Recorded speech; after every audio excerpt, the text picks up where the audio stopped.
Hi everybody, thanks for tuning in to the video on this 2019 Chevrolet Silverado. This particular Silverado is the LT trim level. That's the middle trim level for the Silverado. It's a higher trim than the work truck or the custom, but lower than the leather and more expensive LTZ and High Country. It does give you a lot of nice extra features, but at an affordable price point. Starting off in the front, you do have the full chrome grille accents there as well. It does have the 3-pocket headlights that Chevy started putting on the new trucks. Of course, this truck was completely redesigned in 2019.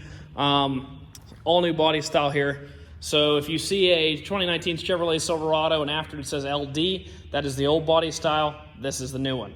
Does have a 17-inch alloy rim wrapped in a 10-ply Bridgestone dual tire. Chrome accented or chrome badging here, chrome mirror caps, body color door handles. Does have the longer 6.5-foot bed, which is the longest bed you can get on a crew cab half-ton truck. If you want to go into an 8-foot, you would have to go into a 2500 series or 3/4 ton truck. Continuing around to the back, you're going to see your Silverado and LT badging back here. A hitch, a 2-inch hitch receiver with both 4 and 7-pin wiring. The 7-pin wiring does lead to an integrated trailer brake on the inside of the truck. In your rear end, you're going to find a G80 auto locking rear end. The truck is also equipped with skid plates, which nearly makes it a Z71 truck, but it does not have the Z71 badging. You do have the locker in your rear diff, and you have the skid plates, but for some reason the truck doesn't have the Z71 cool looking badges. Inside the bed, one of my favorite new features, you do have 3 tie downs in each corner for a total of 12. If you ever tied anything down in the bed of one of these, you know that tie downs are always at a premium, and having 12 of them will certainly make things nicer. Nice little step there in the bumper to help you get in. Coming up this side, let's jump in the back seat real quick. They have both enlarged the cab height-wise and length-wise. So if we jump in here, I'm not super tall. I'm about 5'10", so I mean I pretty much have to stretch my legs the whole way out to ever be there. I mean, I don't know how much taller I'd have to be to get to this seat, but you got plenty of room back here, both lengthwise and height-wise. Jumping in the front, gonna find your power windows, locks, and mirrors in a standard fashion here on the door. They are power heated mirrors, manual driver seat, manual back tilt there. Of course, you can slide forward and backwards with that release right there. It does have the nice factory all-weather mats already installed. Jumping on in, 2 keys here, fire it up. Just over 15,000 miles, so you do have about 45,000 miles of your original powertrain warranty and about 21,000 miles or a little less of your bumper-to-bumper warranty left. So plenty of warranty left on the truck. You do have options to extend that for up to 8 additional years. You can talk to the sales consultants about that. Of course, over here on the left-hand side of the wheel, you're going to find cruise control. Right-hand side, you got your menu navigation for that center screen there, as well as your Bluetooth controls. On the back of the wheel, it does have the steering wheel mounted audio, volume on this side, seat on the other side. Transfer case controls as well as light controls are to the left of the wheel.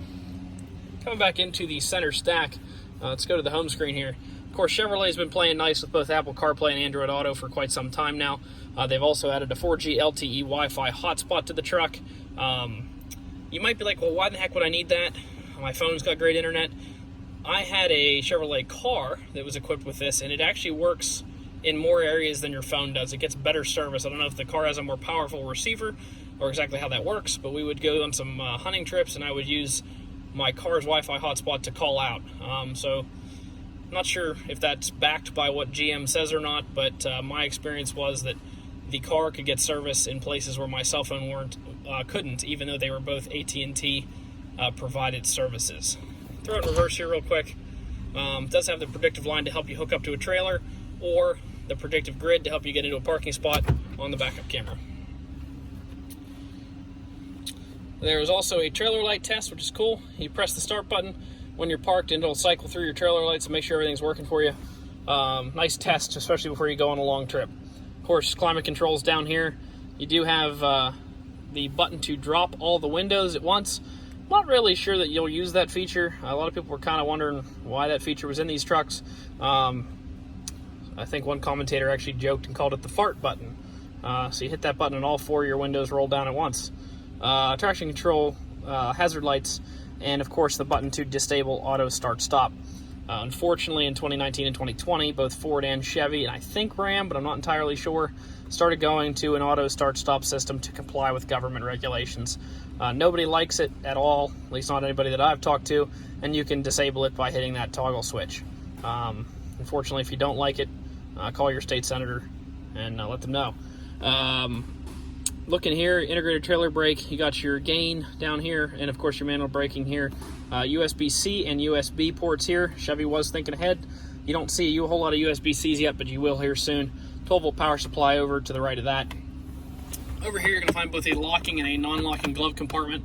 In the locking glove compartment, you're gonna find your books there. The unlocking one or non-locking one, you will find a little funnel that would help you get gas into the truck past the anti-siphon valve if you needed to dump gas in from a can. No accidents, no damage reported to Carfax. The Carfax has 2 owners. That second owner was actually just a dealership that we actually bought the truck from, so it's actually only had 1 retail owner. I believe it may have been a fleet, but the Carfax has 2 owners. But like I said, if you look at it, the second owner must have traded it in or bought it off the fleet and then brought it over to the United States. Reason for that is they take advantage of the high US dollar and they sell these trucks in the US and then get back more money than they could have retail in Canada just because of the dollar being strong. Last part of the video, I'm going to try to show any defects on the truck. It's a really clean truck, as you would expect.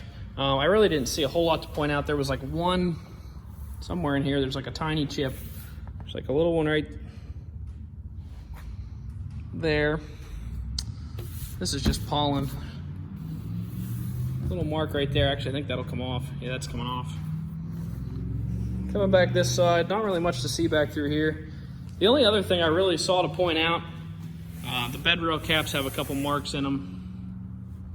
You can see those, one right there. A couple across the back of this rail cap just from sliding things in and out over the rail cap. Overall, pretty clean everywhere else though. Don't really see much to point out. Now, as you'd expect for a 2019 with that many miles. So to recap here, we got a great truck, 6.5 foot bed, that auto locking rear diff and the skid plates, plus that integrated brake and everything. This truck's ready to work. Obviously, it's a good looking truck as well. If you'd like to stop out and take it for a drive, you can see us at 21518 Great Cove Road in McConnellsburg, Pennsylvania.